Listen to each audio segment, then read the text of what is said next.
Խաղաղություն ժողովուրդ ջան, ես կուզեմ մի երկու համարներ կարդալ Մատթեոս ավետարանի 11-րդ գլխից 18 եւ 19 համարները։ Վասնզի Հովանես եկավ, ոչ կուտեր եւ ոչ կխմեր, ու կսեին, դև կա անոր ներսիդին։ Որդի մարդու եկավ, կուտե ու կխմե եւ կսեն, ահա ուտող եւ արբեցող մարդը մաքսավորների ու մեղավորների բարեկամ, եւ իմաստությունը արդարացավ իր որդիներեն։ Տեր օրհնի ժողովուրդ ջան, մենք իհարկե գիտենք Աստվածաշնչի տարբեր գրքերից հին ուխտի, որ Աստված մարդկանց տարբեր ձևերով երևացել է եւ հայտնել է իր անունը, եւ մարդիկ Աստծուն ճանաչել են եւ իր տարբեր իրավիճակների մեջ իր անունի հայտնությունն է կատարվել։ Օրինակ Մովսեսին ասեց, ես եմ որ եմ, եւ այդ անունը տարբեր իրավիճակների մեջ բացվեց Մովսեսին եւ մյուս սուրբերին, թե Աբրահամին, թե Մովսեսին եւ տարբեր սուրբերի Աստծո անունի զորությունը բացվեց։ Բայց մի անուն, որը Հիսուսը ժառանգեց երկրի վրա մարմնով հայտնված ժամանակ, եւ այդ անունը նա ժառանգեց մարդկանց կողմից։ Եվ ինչ անուն դրեցին մարդիկ Հիսուսի վրա։ Նրանք ասեցին, որ ահա ուտող եւ խմող արբեցող մարդը մեղավորների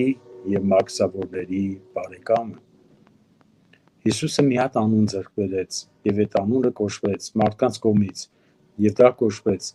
մեղավորների եւ մաքսավորների բարեկամ։ Եղբայրներ, քույրեր, մենք իհարկե տեսնում ենք Աստվածաշունչը տարբեր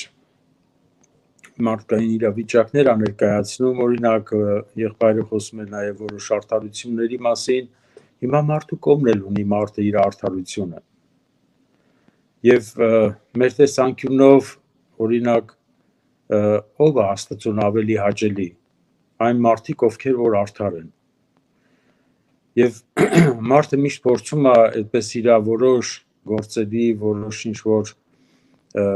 չգիտեմ, մտածմունքների, մարդկանց աչքին երևացող ինչ-որ արարքների հիման վրա իրեն ավելի արդար ճանաչի եւ մարդիկ թե ինչ կխոսան իր մասին եւ մարդկանց խոսացածը, մարդկանց կարծիքները որպես չափանիշ դնելով իր առաջ եւ այդ հիմքերի վրա իր մասին կարծիք ձեռք բերի, ինքը ճանաչի իրան։ Բայց շատեր իհարկե փորձում են միշտ այնպես անեն, որպեսզի մարդիկ միշտ իրանց մասին ունենան արդարի եւ չգիտեմ բարի մարդու այդպես կարծիք ունենան, բայց Հիսուսը ինքը եկել է մեղավորների եւ մաքսավորների համար։ Հիսուսը բարեկամ է մեղավորներին եւ մաքսավորներին, որովհետեւ Աստծո տեսանկյունից նայած ոչ մի արդար գոյություն չունի, բոլորն էլ մեղավոր են։ Եվ Հիսուսը հիմա ուզում է, որպես ինքը մարդու հոգու աշխարհը բացի մարդուն եւ մարդը իրան ճանաչի, եւ Հիսուսը սպասում է իր արդարության հանդերձներով, որպեսի ընդունի այդ մեղավորին եւ իր հանդերձները արդարության հագցնի այս մարդուն։ Եվ մարդը իր ամբողջ էության մեջ հասկանա, որ մարդը իրանից ոչինչ չի ներկայացնում։ Բայց եղբայրներ, քույրեր, մենք տեսնում ենք Աստվածաշունչն էլ է մեզ խոսում, որ կան մարդիկ, որոնք իրանց մասին այդ կարծիքը ունեն, որ իրենք արդար են։ Հիմա օրինակ Փարիսեցին, երբ որ ինքը, չգիտեմ, տաճարի մեջ էր, կամ հրապարակում էր, կամ չգիտեմ, մարդկանց տներն էր գնում, հիմա ինչ տպավորություն էր Փարիսեցի վրայով։ Մարդիկ ասում են սուրբ մարդ է, արդար մարդ է եկել մեր տունը։ Փարիսեցին տեսեք կանգնած հրապարակում աղոթք անում ու ինչքան էլ երկար աղոթում։ Իր աղոթելու ձևը նա իր գեղեցիկ աղոթում։ Տպավորությունը դա էր, բայց Հիսուսը փարիսեցիների համար, երբ որ եկավ, ասեց դուք ձեր հորմեն սատանայել եք։ Եվ նրանք երբ որ տեսան, որ Հիսուսը շփվում է մեղավորների հետ, մեղավորների տունն է մտնում, օրինակ Զաքեոսի տունը մտավ։ Սաքյոսին ասում է մաքսավոր մարդ է, այս մարդը գողություն արել, ես ինչեր արել, այս մարդու տան կողքով անցնել անգամ մեղքը։ Ոնց կարելի է այս մարդու տունը մտնել ու էլ է տան մեջ հաց ուտել։ Սա լրի պղծություն է։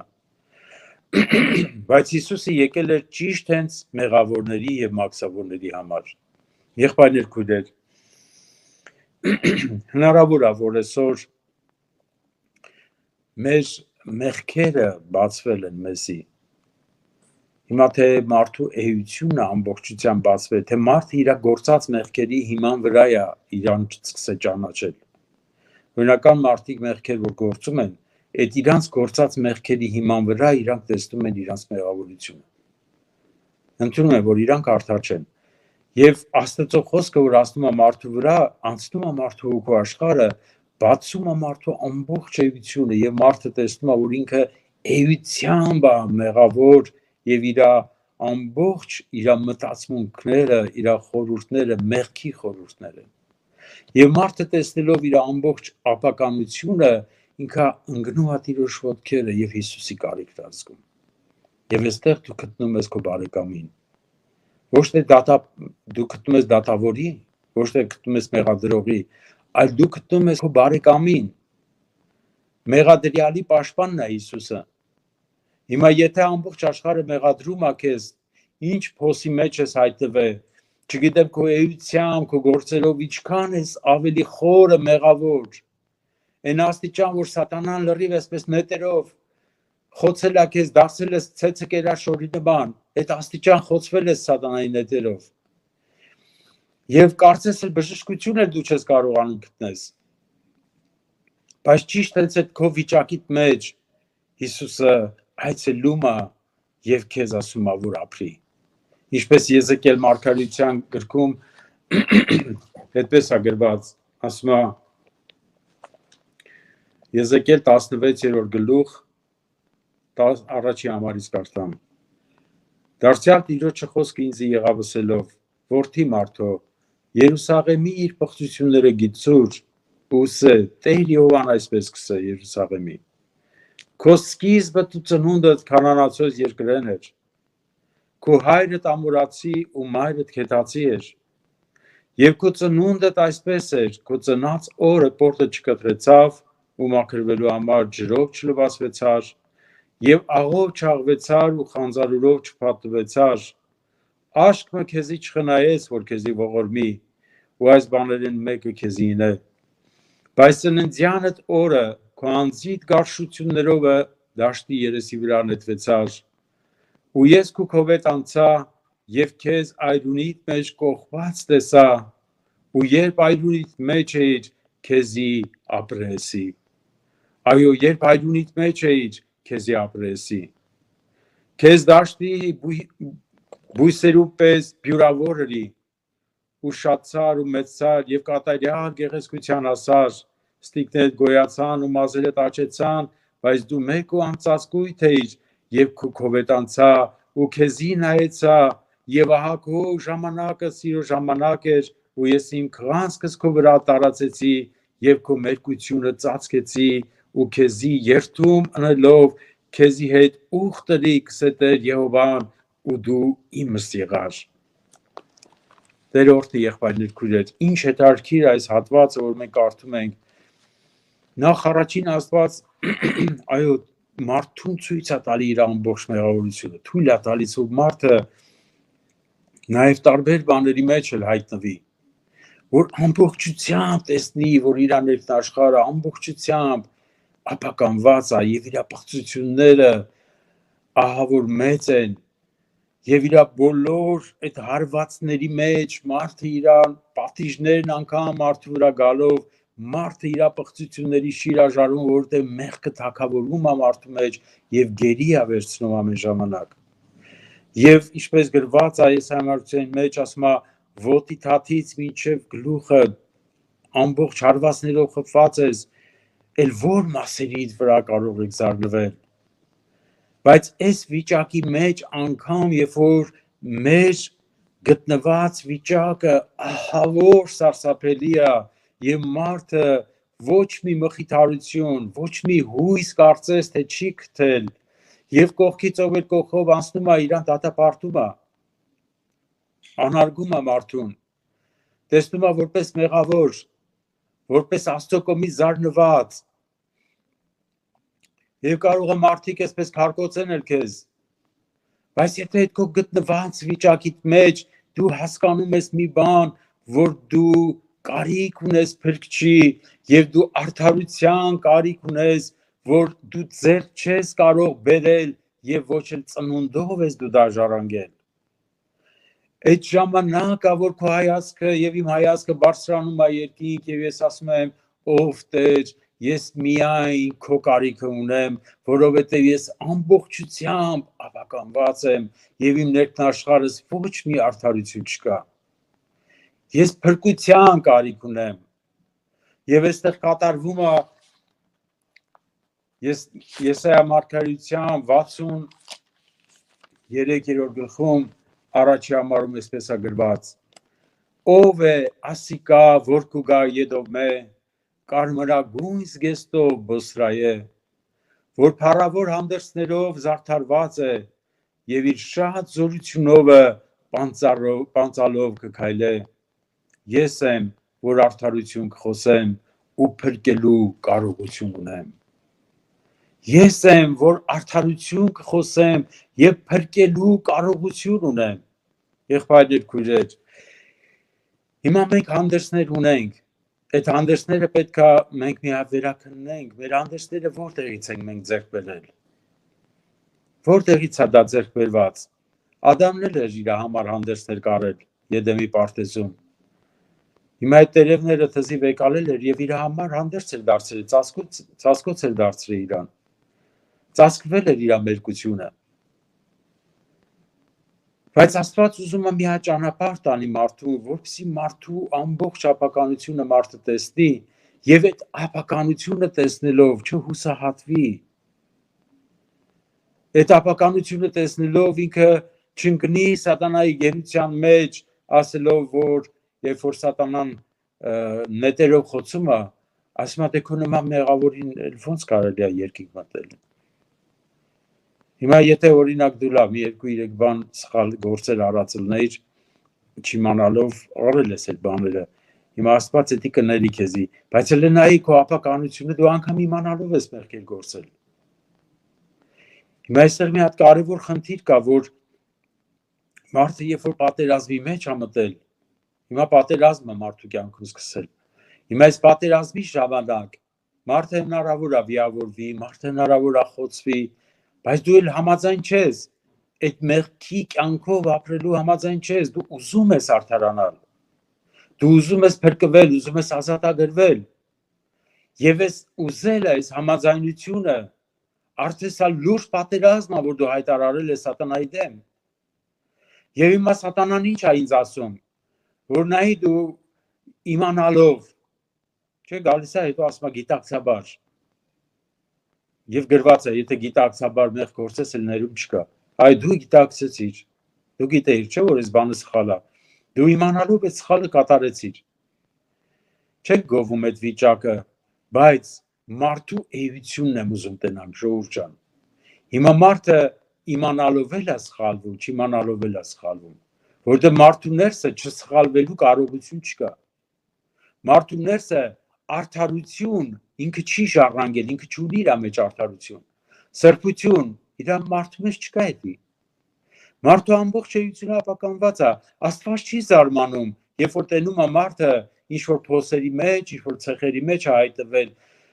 Աստված զարմանում է, որ մարդը այդ ճշմարտությունները ճանաչելով հանդերձ, Աստծո փրկության շնորհքի այդ ճոխությունը ճանաչելով հանդերձ, նրա խոսքը, որը հայտնվել է մեզ, որ քո կողքով անցա եւ քեզ ապրի ասեցի, դու իմս ես, այս ամենը ճանաչելով հանդերձ, մարդը նորից գնում է իր անհավատությանը եւ մերժելով Աստծո ճշմարտությունը։ Մարդը գնում է, երբ որ այս դրա վրա սա դատապարտություն է, երբ որ մարդը ինքը երկնային բոլոր այդ բաները ճաշակելուց հետո ինքը մերժում է կամավոր Աստծո որդուն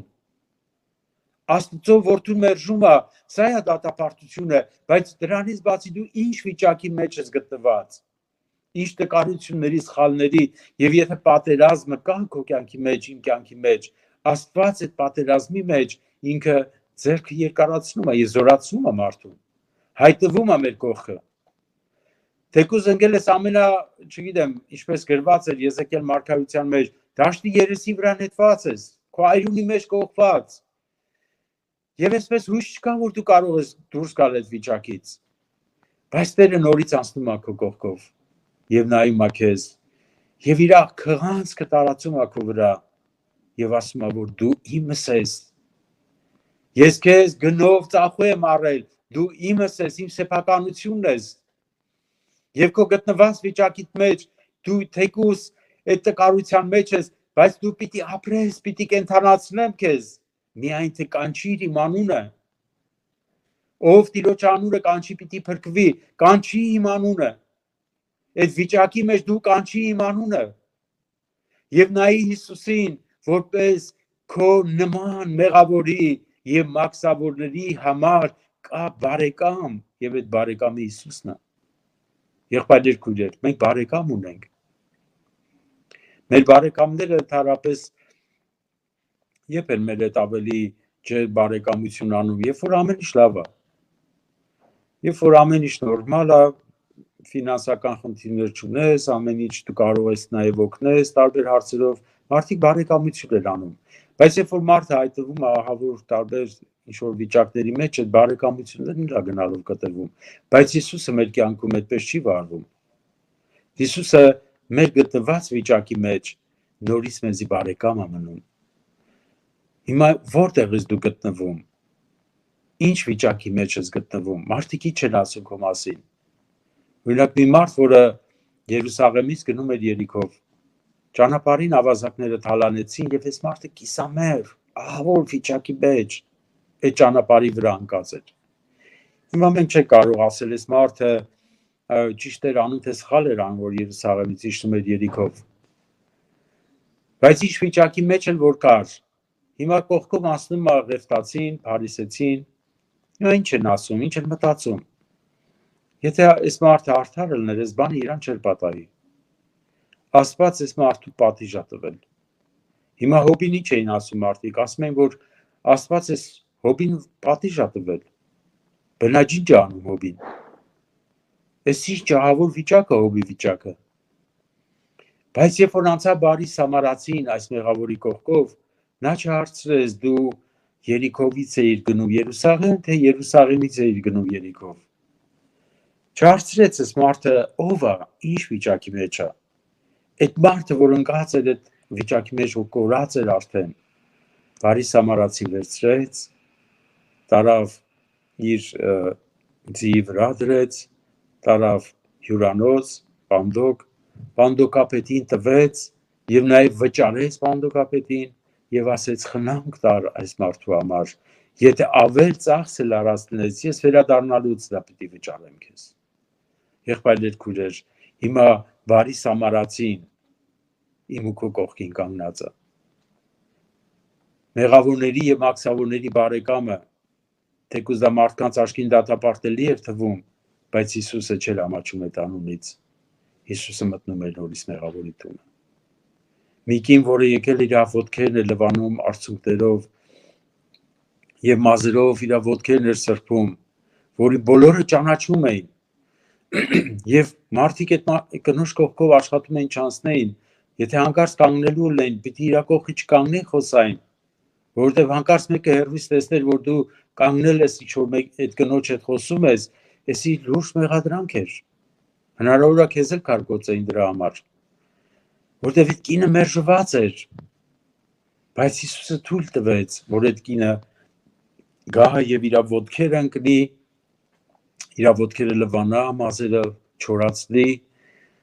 եւ ճիշտ էդի կատարվում էր այն տեղում, որտեղ նստած էին արդարները,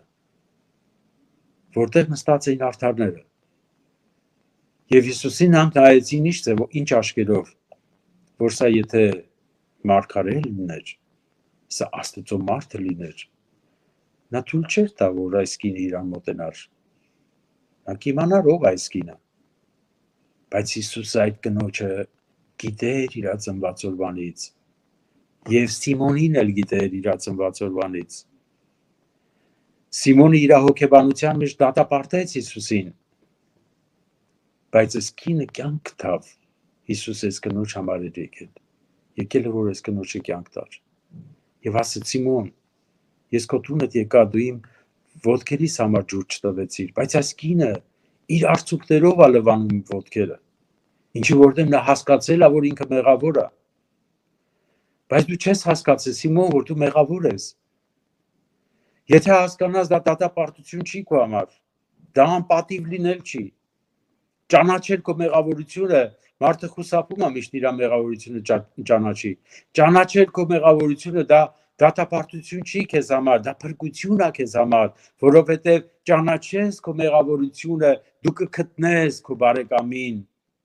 մեղավորների եւ մաքսավորների բարեկամին, որը քո փրկիչն է, որը իր արդարությունն է հայտնելու քեզ եւ Աստծո արդարությունը բացելու է ճանապարհ, որ մենք մտնենք երկնքի թագավորություն եւ հաղորդ լինենք Աստծո բնության հետ։ Այդ ճանապարհը բացվելու է, թագավորության ճանապարհը բացվելու է, երբ որ ճանաչում ենք մեզ եւ մենք կարիքն ենք ունենում Հիսուս Քրիստոսի եւ այդ ժամանակը որ Տերը հայտնվում է մեզ։ Եղբայրներ, քույրեր, իմ հորդորանքը սրանում է կայանում, որ ով ես դու, ինչ վիճակում ես գտնվում, ինչ նետելով է խոցել քեզ սատանան, ինչքան ես ջախջախված, ինչքան ես կործանված քեզ տեսնում, որ էլ հույս չկա, չգիտեմ, հայտնվել ես մի հատ խորը փոսի մեջ,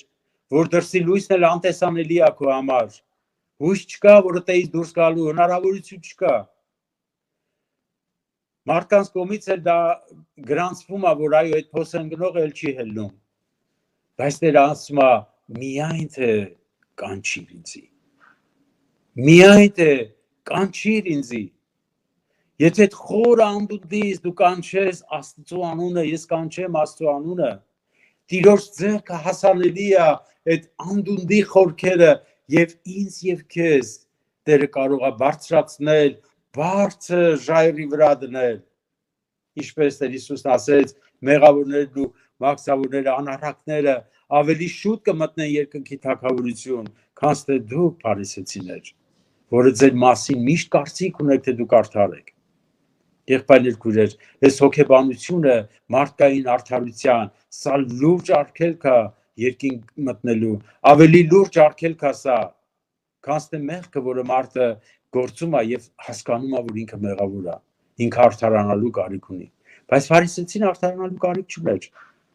Եկել էր տաճար աղոթք անելու եւ իր սիրտը, որ բացեր կոտրվեր Տիրոջ առաջ, եկել էր Տիրոջը իր բաները ցույց տալու, գործերը։ Իր արդարությունն էր բերել ցույց տալ, որ Տերը զարմանար, ասել, «Ինչ արդար մարդ գոյություն ունի երկրի վրա։ Ես ինչ արդար ես դու։ Քո նման արդար մեկը չկա»։ Ես վերել ես Տիրոջ ուզում եմ զարմացնես։ Բայց փարիսեցին եկել էր ասում էր, ես սա եմ, տասանորդ եմ տալի, աղոթք եմ անում, ծով եմ պահում, ես էս արդար մարդ եմ։ Ես ու սրա նման չեմ ես մեղավորի, ես մաքսավորի։ Ո՞վ է այս մարդը։ Ես ինչ թար ժամանակ եկա եմ արտաճար։ Այս ժամանակը գոնե այստեղ փարիսեցիներ լինեն, արդարներ լինեն հավաքված, ես էլ մտնեի իրանք կտենային, որ իրանց նման մի հատ արդար մեկն էլ ավելացավ։ Բայց հիմա եկել եմ մի հատ մեղավոր մարդ։ Ես մեղավորի կողքի ես ոնց հիմա կայնեմ աղոթք անեմ։ Բայց ես մաքսավոր, ես մեղավորը իր կուրսքն էր ծեծում եւ ասում էր ներիր ինձ մեղավորից։ Աչքերն անգամ երկինք չէր բարձրացնում, որտեւ իրան անարժան էր տեսնում։ Արդեն հոգրել էր այս պատերազմից, իր էությունից, տեսնում էր, որ ինքը այստեղ ոչ մի ձևի ուժ կարողություն չունի, հոգրել է արդեն։ Եվ այդպիսի մարդու համար է Հիսուսը իր խոսքը ուղարկում. եկեք ինձի բոլոր հոգնած ու բեռնավորվածներ, ես ձեզ պիտի հանգստացնեմ։ Եկեք ինձի, հանգստություն պիտի գտնեք, որովհետև դուք ուրիշ կերպ չեք կարող հանգստանալ, ես եմ ձեր խաղաղությունը, ես եմ ձեր արդարությունը, ես եմ փրկիչը, ուրիշ փրկություն չկա, ես եմ փրկիչը։ Եղբայրներ, քույրեր, մենք ինչ վիճակի մեջ ենք, կանչիր Տիրոջ անունը, եւ քո փրկիչը քո կողքին է կանգնած, նա հեռու չի ինձանից ու քեզանից, նա մեր կողքին կանգնած է, նա մեր բարեկամն է, ամեն վիճակի մեջ նա քո բարեկամն է, կանչիր քո բարեկամի անունը եւ նրա փրկարար ձեռքը իմ եւ քո կյանքի մեջ մենք շոշափելի պիտի տեսնենք։